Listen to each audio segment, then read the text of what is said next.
আসসালামু আলাইকুম। আমি ইয়াসিন শাওন। ঠিক অনেক দিন থেকে চিন্তা করেছি যে এই জিনিসটা দরকার, বাট কোনোভাবেই পেরে উঠতেছি না। তো শুরু করলাম।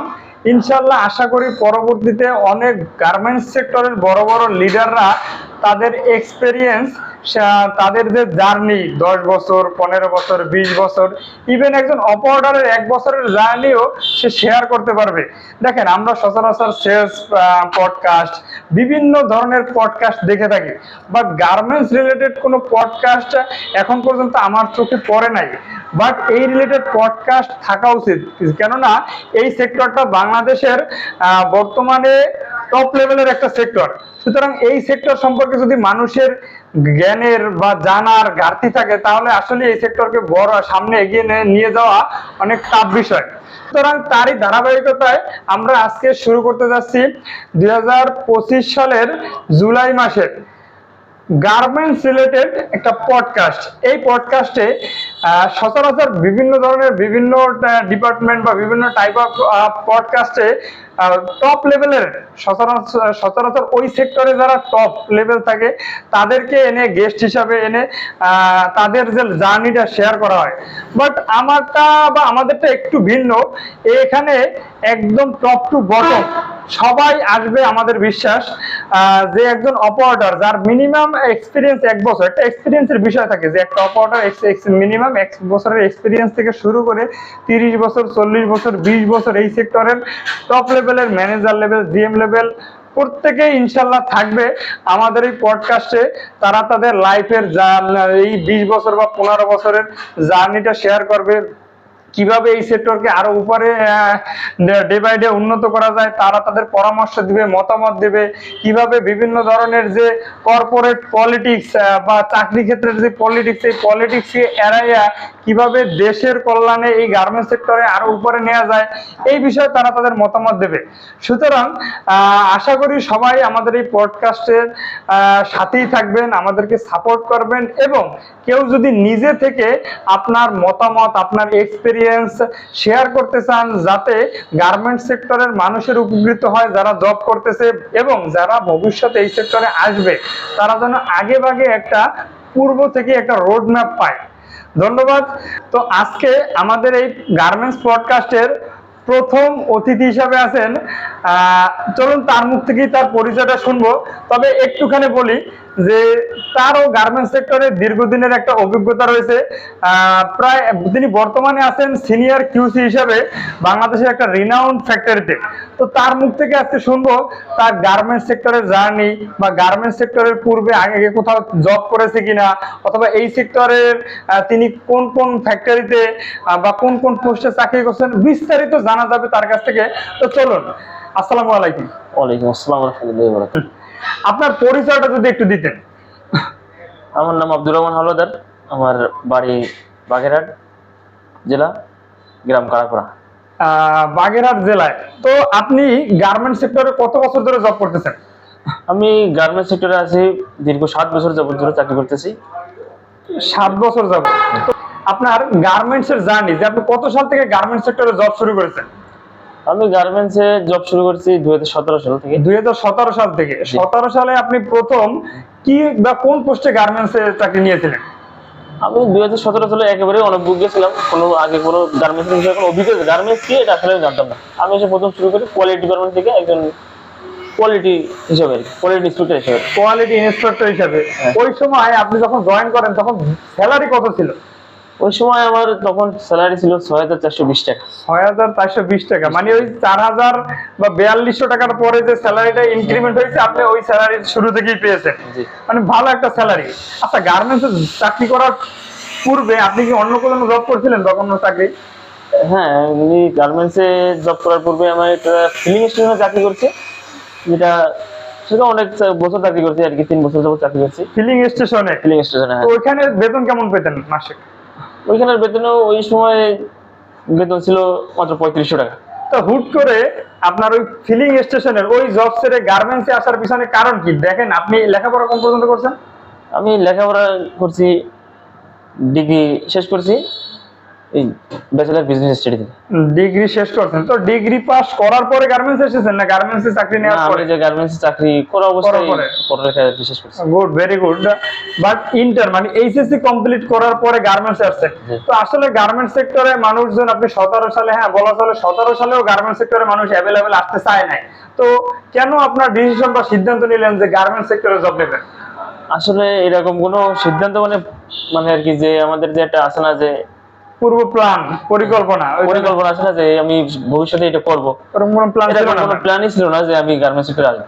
কারণ হঠাৎ করে আর কি ওই জায়গায় যে আমি যে জায়গায় চাকরি করতাম আর কি প্লে স্টেশনে, ওইখানে বেতন কম দেখে এখন বাসা থেকেও একটা যে চাপ আছে, আমাদের অবস্থা এরকম ভালো না যে আমাদের যে এই মানে সংসারে টানাটানি অবস্থাটা, এখন ওই অবস্থায় মানে আমাদের বেতন বৃদ্ধি করার জন্য আপনি আসলে গার্মেন্টস সেক্টরে আসছেন। তো এখানে আমি একটু থামাই, যেমন উনি বলছে যে ওই ধরনের কোনো প্ল্যান, যে পূর্বে থেকে কোনো প্ল্যান ছিল না যে উনি কি করবে। আসলে এই প্রবলেম আমাদের ম্যাক্সিমাম বর্তমান বাংলাদেশের প্রেক্ষাপটে ম্যাক্সিমাম ফ্যামিলির সন্তানদের এই ধরনের প্রবলেমের সম্মুখীন হতে হয়। আসলে তাদের কোনো রোড ম্যাপ নাই, তাদের কোনো প্ল্যানিং নাই, তাদের কোনো গোল নাই। অ্যাজ ইউজুয়াল আমার লাইফেও তেমন কোনো গোল এক সময় ছিল না, কোনো প্ল্যানিং ছিল না যে আমি লেখাপড়া শেষ করে কি করব, বা এই লেখাপড়া করে এখান থেকে কোথায় কোথায় যাওয়া যায়। তো এই ধরনের যে প্রবলেম গুলো, বিশেষ করে যারা এখন আমরা যারা বাবা মা হয়েছি বা যারা এই পডকাস্টটা দেখতেছেন, তাদের প্রতি আমার রিকোয়েস্ট থাকবে যে আপনার সন্তান ক্লাস 5, 6, 7, 8 থাকা অবস্থায় ওরে বিভিন্ন কিছু প্ল্যানিং আর গোল আর ক্যারিয়ার সম্পর্কে আপনারা বিভিন্ন কয়েকটা ক্যারিয়ার সম্পর্কে ওর ধারণা দেন, নলেজ দেন, বিস্তারিত জানান। দেন যেটা ওর জন্য সুইটেবল মনে হয় ও আর ক্যারিয়ারটা বেছে নিক। আবার আমাদের এই অভ্যাসও আছে যে ক্যারিয়ার বাচ্চাদের বা ছেলে মেয়েদের জোর করে চাপিয়ে দেওয়া, যে আমার ছেলে ডাক্তার হবে, আমার ছেলে ইঞ্জিনিয়ার হবে, হ্যাঁ আমার ছেলে সরকারি চাকরি করবে। এই ধরনের চিন্তা না করে ও কোনটায় অভ্যস্ত, ওরে বিভিন্ন ক্যারিয়ার সম্পর্কে ওরে বিভিন্ন কনসালটেন্সি করেন, ও এখান থেকে চুজ করে নেবে যা ওর জন্য খুবই বেটার। তো এই সমস্যাটা আসলেই খুব বেশি, যেই কারণে হয়তো আমরা অনেকে গার্মেন্টস সেক্টরে আসছি, অনেকে সেলসে যাচ্ছি, অনেকে অনেক সেক্টরে আছে। প্রত্যেকটা সেক্টরেই কাজ করা সম্মানের, বাট জানি না, আমরা জানতাম না একটা সময়। যদি জানতাম হয়তো তাহলে আমরা অন্য কোনো সেক্টরে বা এই সেক্টরেও আরো দ্রুত উপরে উঠতে পারতাম, আরো দ্রুত ক্যারিয়ারকে ডেভেলপ করতে পারতাম। তো যাই হোক, এরপরে আপনার গার্মেন্টস 17 সালে গার্মেন্টস সেক্টরে জার্নি শুরু হয়েছে। ওইখানে আপনি কতদিন প্রথম ফ্যাক্টরিতে কোয়ালিটি ইন্সপেক্টরে জব করেছিলেন? ওইখানে আমি চাকরি করছি 4 বছর। 4 বছর কোয়ালিটি একই পোস্টে? একই পোস্টে চাকরি করছি। কোনো প্রমোশনও পান নাই আপনি? প্রমোশন বলতে আসলে যখন আমি 1.5 বছর চাকরি করি তখন আমাকে একটা প্রমোশনের অফার করা হয় আর কি, যে একটা দায়িত্ব আর কি দেওয়া হয় আমাকে, যে কোয়ালিটি সুপারভাইজার হিসেবে। জি। তখন ওই জায়গায় আমি প্রায় 2.5 বছর এই জায়গায় দায়িত্ব পালন করি। কিন্তু কোয়ালিটি সুপারভাইজার হিসেবে? হ্যাঁ, 2.5 বছর দায়িত্ব পালন করি, কিন্তু ওই জায়গায় আমার পোস্ট ছিল কোয়ালিটি ইন্সপেক্টরে। কোনো মানে আর কি যে একটা পদোন্নতি হয়ে যেটা কার্ডও দেয় নাই আপনাকে, আর প্রমোশন বা ওই চাকরির ইনক্রিজ, স্যালারিও ইনক্রিমেন্ট করে নাই, শুধু একটা দায়িত্ব দিয়ে রাখছে। দায়িত্ব রাখছে, হ্যাঁ, এখানেও আটকে।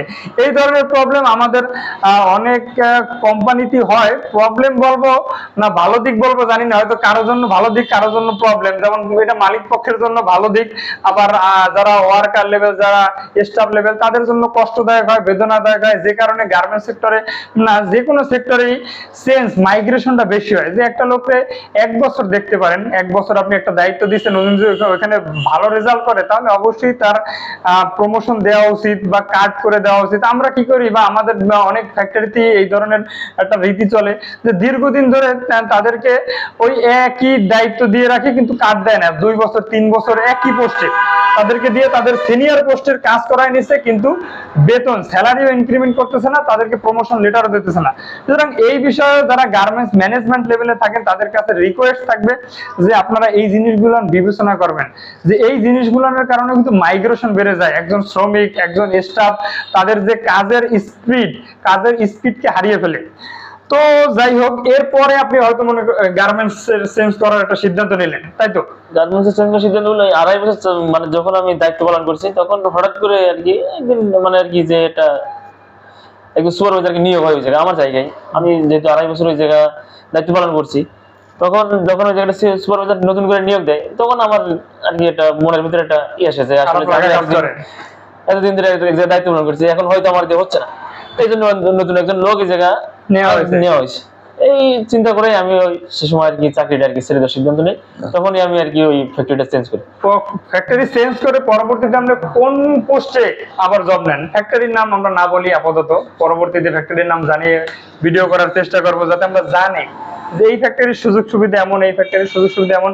জানলে কি হবে, ফ্যাক্টরির ভিতরে একটা গুড কালচার, কেন এখন কম্পিটিশনের যুগ, যেমন তারা এক্সপার্ট এক্সিকিউটিভ ম্যানেজার বা ওয়ার্কার চায়, ঠিক তেমনি ভাবে তাদেরকেও স্মার্ট বা তাদেরকেও ওই ধরনের মেন্টালিটি থাকতে হবে যে কম্পিটিশনে অন্য অন্য ফ্যাক্টরি যে সুযোগ সুবিধা দিতেছে আমাদেরকেও ওই ধরনের বা তার থেকে বেশি সুযোগ সুবিধা দিয়ে আমাদের যে ওয়ার্কার আছে বা স্টাফ এক্সিকিউটিভ আছে তাদেরকে কোম্পানিতে রাখতে হবে এবং তাদের কাছ থেকে বেস্ট আউটপুটটা নিতে হবে।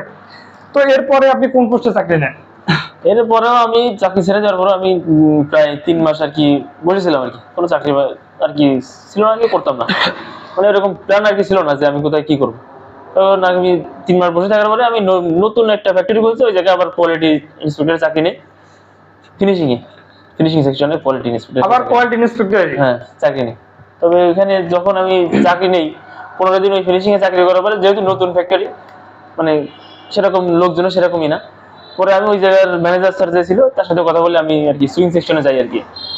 যাওয়ার পরে ওই জায়গা থেকে আমি আর কি আমার এই সুইং সেকশন নিয়ে আমার আর কি প্রথমে 2 লাইনের একটা দায়িত্ব দেয় যে 2 লাইন তুমি চালাও। এর আগে আপনি ফিনিশিং সেকশনের কোয়ালিটির দায়িত্ব ছিলেন?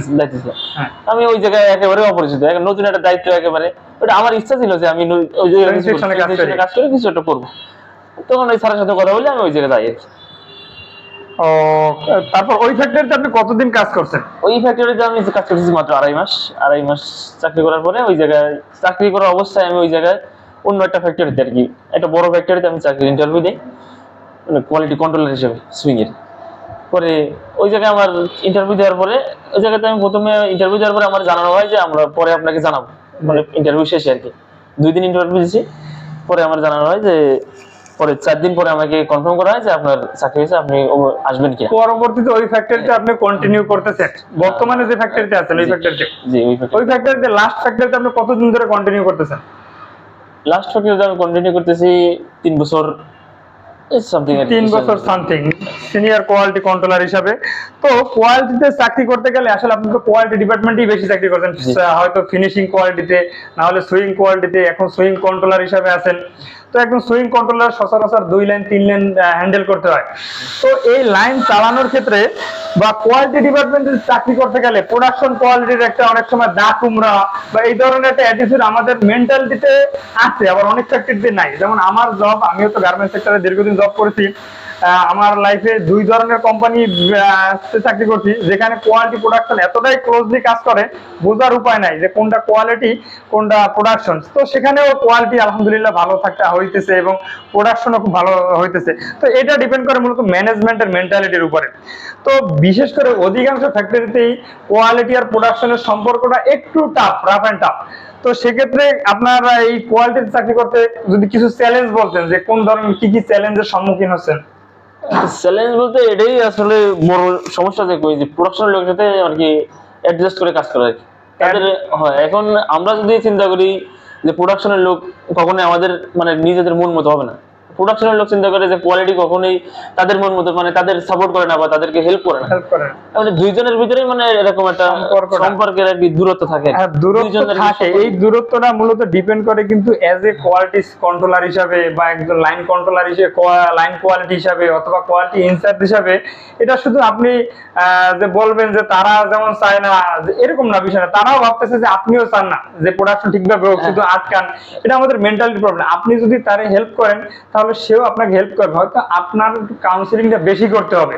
এই জিনিসটা সবসময় মাথায় রাখতে হবে। আর এই চিন্তাটা আমাদের অধিকাংশের ভিতরেই কাজ করে যে প্রোডাকশন টিম কখনোই সহজে চায় না, কখনোই বলবো না সহজে চায় না, বা সুযোগ পেলেই তারা খারাপ মাল তৈরি করে।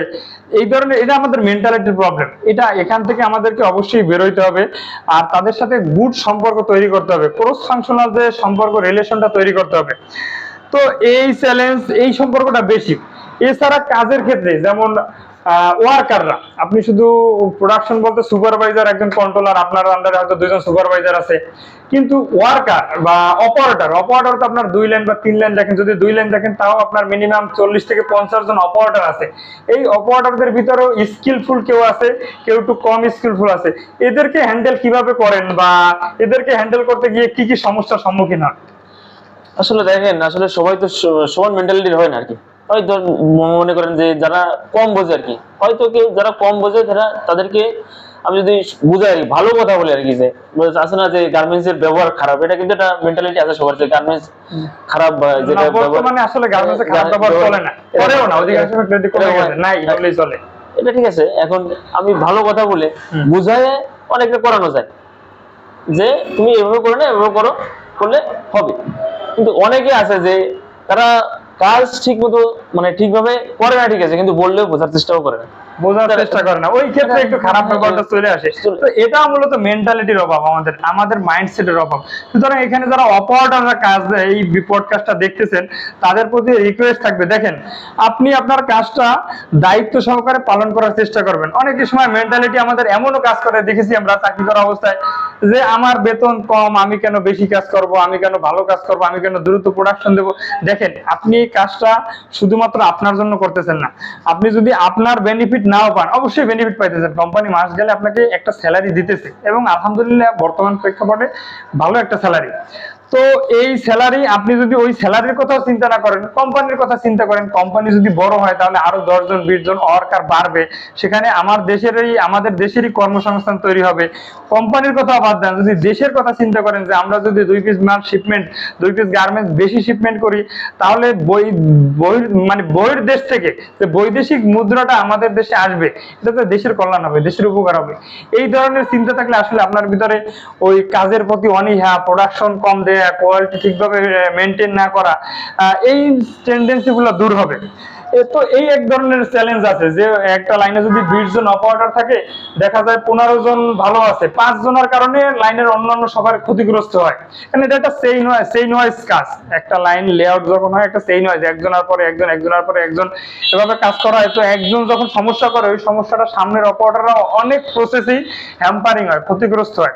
এক্ষেত্রে কোয়ালিটিরাও চ্যালেঞ্জের সম্মুখীন হয়। যেমন জবাবদিহিতা তো কোয়ালিটির করতে হয়, যে কাজটা করতেছে অপারেটর, বাট জবাব দিতে করতে হচ্ছে কন্ট্রোলারকে, জবাব দিতে করতে হচ্ছে সুপারভাইজারকে, যে কেন খারাপ হইলো, কি কারণে খারাপ হইলো। সুতরাং ঠিক ওই মোমেন্টেই একজন কন্ট্রোলার, একজন ইনচার্জ, একজন সুপারভাইজার একজন অপারেটরের সাথে খারাপ ব্যবহার করে, আমরা যেটাকে অনেকেই বলি যে গার্মেন্টস সেক্টরের ব্যবহার ভালো না। না, অবশ্যই ভালো ব্যবহার। আমি যদি ঠিক থাকি, আমার চাকরি লাইফে এমনও গেছে যে এমনও অপারেটর আছে যাদের সাথে আমি আপনি ছাড়া কথা বলি নাই, এবং যতদিন চাকরি করছি, এমন না যে 1 মাস আপনি বলছি, 2 মাস আপনি বলছি, যতদিন চাকরি করছি আপনি ছাড়া সম্বোধন করতে পারি নাই, তাদের কাজ, তাদের ব্যবহার। সুতরাং আপনাকেও ওই লেভেলে যেতে হবে, ওই লেভেলের অপারেটর হতে হবে, আপনার জন্য, কোম্পানির জন্য, না হলে দেশের জন্য। তো আসলে কোয়ালিটি কন্ট্রোলার এবং সুপারভাইজার যারা আছে, তারা রুট লেভেলে কাজ করে। বিশেষ করে এই ধরনের স্কিল এবং নন স্কিল অপারেটরদের নিয়ে কাজ করা বিশাল চ্যালেঞ্জিং একটা বিষয়। এই জন্য আপনার কি মনে হয় যে আসলে অপারেটর যেহেতু মাস পিপল, একটা অনেক প্রায় 40-50 জন, একটা ফ্লোরে সচরাচর 300 জন, কোনো ফ্লোরে 200 জন, ইভেন কোনো ফ্লোরে 500 জন শ্রমিকও আছে। তো এখানে অপারেটর লেভেলে এখনো বাংলাদেশের প্রেক্ষাপটে বেশিরভাগই কম শিক্ষিত বলা চলে। যদিও বর্তমানে অনেক শিক্ষার হার বাড়ছে, অনেক এসএসসি, এইচএসসি, ইভেন ডিগ্রি বা অনার্স পাস করা ছেলেপেলেও অপারেটরের চাকরি করতেছে।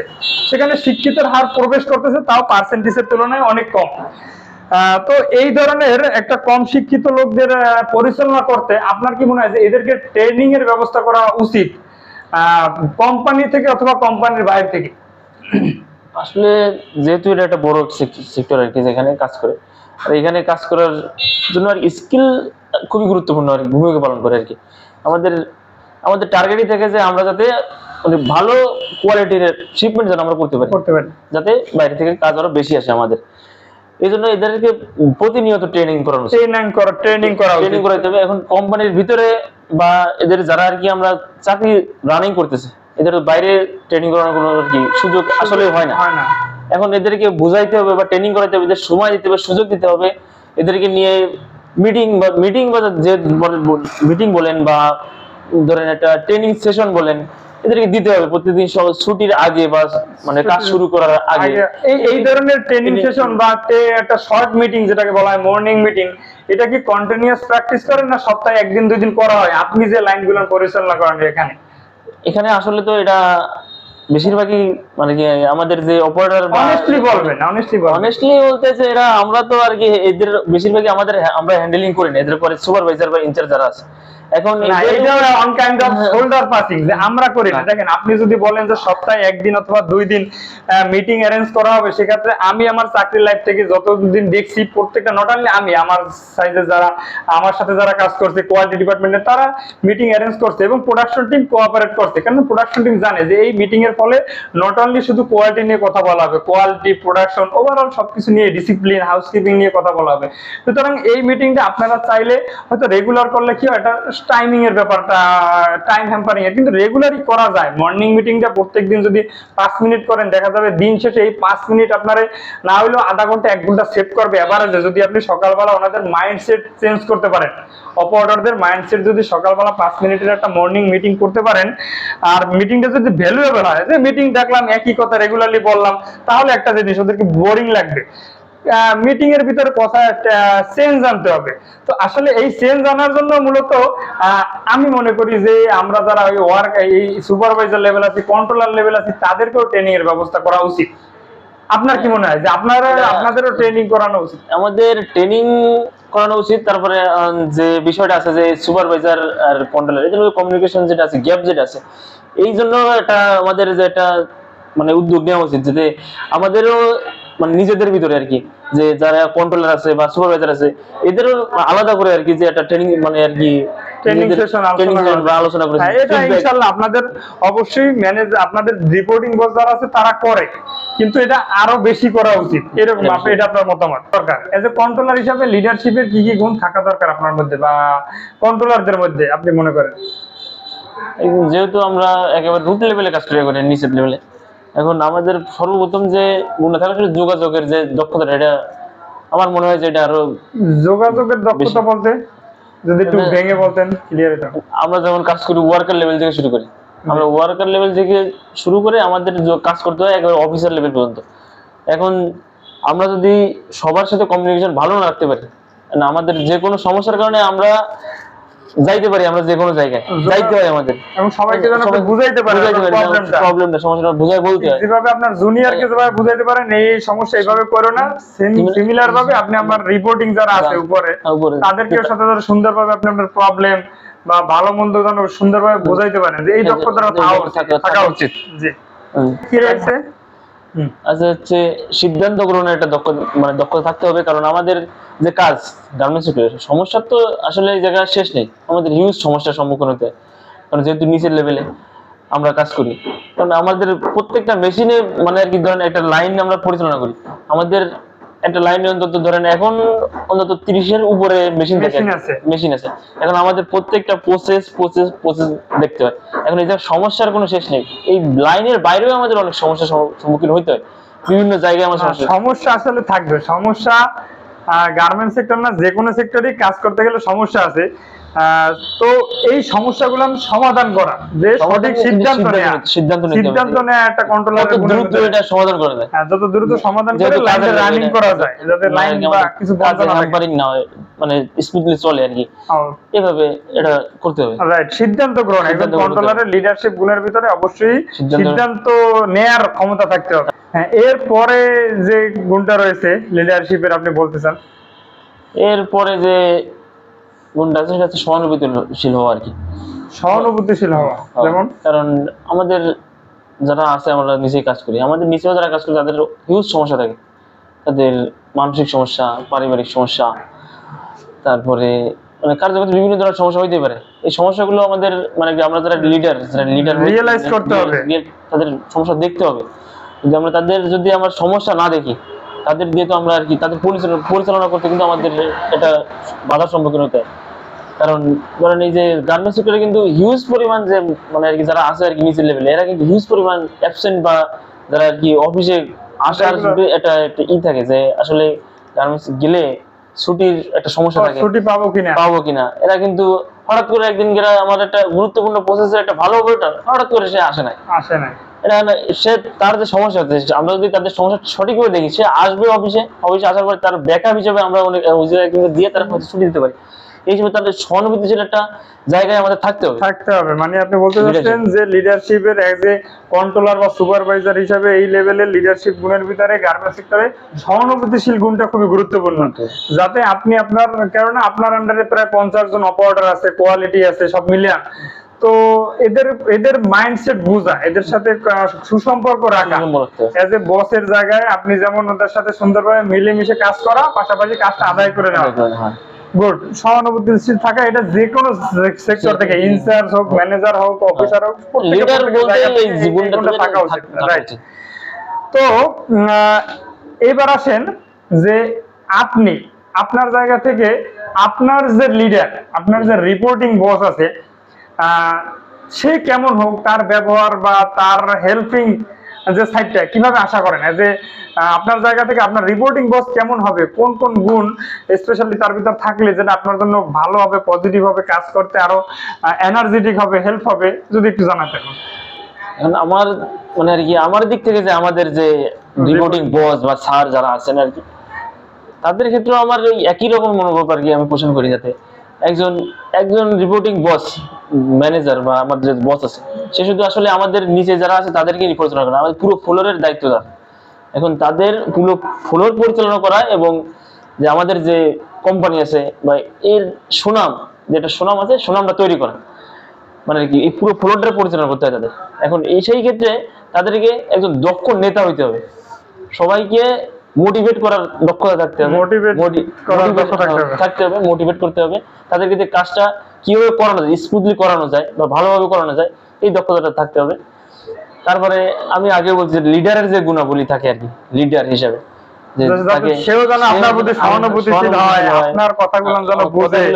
শোনার চেষ্টা করে, সমস্যাটা যাতে শোনার চেষ্টা করে, যে কি সমস্যা আছে তার কাছ থেকে আমি যেটা আশা করি যে সে আমাকে যে সিদ্ধান্ত, যে কোনো সমস্যা, যেহেতু আমি সমস্যা করলে হয়তো সব সমস্যার সমাধান তো আমাদের থেকে হয় না, কারণ আমরা যেহেতু রুট লেভেলে, তাহলে আমাদের আরো বড় বড় স্যারদের সাথে বা আমার বসের কাছে যাইতে হয় সমাধানের জন্য, যে দ্রুত যাতে সমাধানটা দিতে পারে, এই দক্ষতা তার, মানে এরকম আর কি রিপোর্টিং বস আমাদের থাকা উচিত, থাকলে ভালো হয়। তাইলে আপনারা কাজ করে মজাও পাবেন, মানে আমাদের কাজের ভিতরে একটা মানে গতি থাকে আর কি, যে না আমাদের এনার্জি থাকে, কাজের এনার্জিটা। তো সর্বোপরি যে গার্মেন্টস সেক্টরে প্রায় 35টা ডিপার্টমেন্ট রয়েছে, সব ডিপার্টমেন্টের ওভারঅল যে ডেভেলপমেন্টে আপনার যদি কোনো মতামত, আসলে সব ডিপার্টমেন্টে আপনি চাকরি করেন নাই, স্পেশালি আপনি আপনার যে ডিপার্টমেন্ট আছেন বা আপনার যে জায়গা আছেন, ওই জায়গাটাকে কন্ট্রোলার অথবা সুপারভাইজার, ওই জায়গাটাকে আরো গতিময়, আরো প্রোডাক্টিভ, আরো এনার্জেটিক করতে যদি আপনার কোনো পরামর্শ থাকে, তাহলে আমাদের সাথে শেয়ার করতে পারেন, যা আমাদের দর্শকদের পাশাপাশি গার্মেন্টস সেক্টরের ডেভেলপমেন্টে ভূমিকা রাখবে। আসলে এই জায়গায় আসলে এটা আমাদের একটা ঘাটতি থেকেই যায়, যে আমরা শুধু কাজই করি, আসলে আমরা শুধু অফিসে যাই, কাজ করি, বাসায় যাই। এইরকম আমাদের তো নিজেদের ডেভেলপমেন্ট করতে হবে। এখন আমাদের যারা সিনিয়র আছে, এরা যদি আমাদেরকে প্রতিনিয়ত ট্রেনিং বা যে একটা ফিডব্যাক সেশন আছে, এইটার ব্যবস্থা যদি থাকতো, তাহলে আমাদের নিজেদের ভিতরে যে স্পিড বাড়তো, কাজের দক্ষতাটা বাড়বে। আর এইখানে আরো যে জিনিসটা আছে, আমরা কাজ শেষে প্রতিদিন যে কাজটা করি, আমরা করার পরে যে প্রোডাকশনের যে টিম আছে, আমরা যে সারাদিন কাজ করলাম, একজন সুপারভাইজার বা একজন ইনচার্জ সাথে কাজ করলাম, কোথায় কি সমস্যা হইতেছে, এটা কিন্তু আমাদের কিন্তু সঠিক কমিউনিকেশন না থাকার কারণে কিন্তু গ্যাপ থেকে যায়। আমরা যদি প্রত্যেকদিন কাজ শেষে যদি একটা ফিডব্যাক সেশন যদি আমরা সব মানে দুই সেক্টরের ভিতরেই করি, যে কার কোথায় কি সমস্যা হয়েছে, আমার কোয়ালিটি মিট করতে কি সমস্যা হয়েছে, তার প্রোডাকশন মিট করতে কি সমস্যা হয়েছে, এরকম একটা ফিডব্যাক সেশন যদি রাখা যায় প্রত্যেকদিন, তাহলে কিন্তু আমাদের প্রোডাকশনের গতিটা আসলে আরো স্মুথ হবে, আরো বেশি হবে। আমি আমার জায়গা থেকে চিন্তা করি। না, এটা আসলেই খুবই গুরুত্বপূর্ণ একটা মেসেজ, যে অধিকাংশ কোম্পানিতেই আমার যা মনে হয়, আমি যেগুলো চাকরি করছি, খুবই কম, মাসে একদিন হয়তো 2 মাসে একদিন অথবা বড় জোর 15 দিনে একদিন এই ধরনের ফিডব্যাক সেশন হয়। বাট এইটা যদি কন্টিনিউয়াস করা যায়, প্রতিদিন আলোচনা করা যায়, যে দিন শেষে 5 মিনিট 10 মিনিটের ফিডব্যাক সেশন, যে সারাদিনের একজন সুপারভাইজার, একজন লাইন একজন সুপারভাইজার অথবা একজন কন্ট্রোলার, একজন ইনচার্জের আন্ডারে যে সুপারভাইজার এবং কন্ট্রোলাররা আছেন, অথবা একজন ম্যানেজারের আন্ডারে যত লোক, যে কজন স্টাফ আছে বা এক্সিকিউটিভ আছে, তাদেরকে যদি একটা মিটিং এর মাধ্যমে এই ফিডব্যাক গুলো নেওয়া যায়, সামনাসামনি আলোচনার মাধ্যমে তোমার লাইনে কি কি সমস্যা হয়েছে তারা যদি একটা সম্মিলিতভাবে মতামত দেয়, পাশাপাশি তার আঙ্গিকে যদি একজন ম্যানেজার অফিসার এটার সমাধান দেয়, এবং সপ্তাহে যদি একটা ট্রেনিং সেশন হয়। আসলে স্কিল ডেভেলপমেন্ট ছাড়া কোনো কিছুই আসলে ডেভেলপমেন্ট করা সম্ভব না। প্রথমে নিজের স্কিল বাড়াতে হবে, দেন ওইটা কোম্পানির ডেভেলপমেন্টে কাজে দেবে। সুতরাং এই ফিডব্যাক সেশনটা আসলে গার্মেন্টস সেক্টরের যে কোনো ডিপার্টমেন্টের ডেভেলপমেন্টে খুবই গুরুত্বপূর্ণ একটা মতামত। তো এই ছিল আজকের পডকাস্টে একজন কোয়ালিটি কন্ট্রোলারের জার্নি, পাশাপাশি তার যে কাজের এক্সপেরিয়েন্স, যে 7, 8, 10 বছরের যে এক্সপেরিয়েন্স, এই এক্সপেরিয়েন্সে কিভাবে সে গার্মেন্টস সেক্টরে কন্ট্রিবিউট করতেছে এবং ভবিষ্যতে আরো করবে। আমরা প্রত্যাশা রাখি সে একদিন ইনশাল্লাহ আরো ভালো পর্যায়ে যেতে পারবে। পাশাপাশি গার্মেন্টস রিলেটেড এই ধরনের ভিডিও পেতে আপনাদের যদি কোনো মতামত বা পরামর্শ থাকে অবশ্যই কমেন্ট সেকশনে জানাতে পারেন, যে আরো কিভাবে কোন কোন বিষয়গুলো শেয়ার করলে আপনাদের ক্যারিয়ার ডেভেলপমেন্টে, আপনাদের কাজে হেল্প হবে। অথবা কেউ যদি চান যে আমি আমার এক্সপিরিয়েন্স বা স্কিল শেয়ার করতে চাই এই পডকাস্টের মাধ্যমে, যাতে গার্মেন্টস সেক্টরের ডেভেলপমেন্টে কাজ হয়, অথবা এই সেক্টরে মানুষজন, যাতে শিক্ষিত জনগণ এই সেক্টরে প্রবেশ করতে পারে, যাতে একটা সময় মানুষজন চিন্তা করতো যে এই গার্মেন্টস এর চাকরি, এই ধরনের যে মাইন্ডসেট, এই ধরনের মাইন্ডসেট থেকে যেন আমরা অতি দ্রুত বের হতে পারি। এবং ইনশাল্লাহ আগের থেকে অনেক চেঞ্জ হয়েছে এই সেক্টরে। কমপ্লায়েন্স, এইচআর ডিপার্টমেন্ট এতটাই স্ট্রং হয়েছে যা বলার অপেক্ষা রাখে না।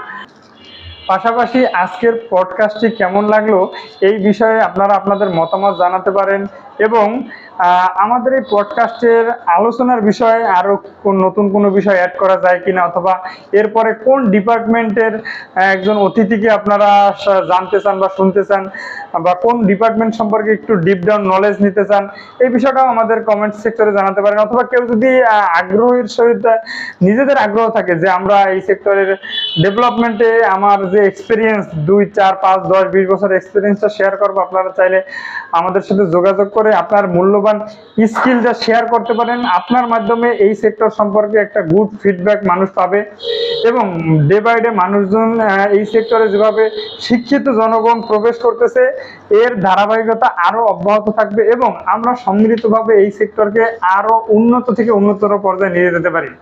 ধন্যবাদ। আসসালামু আলাইকুম।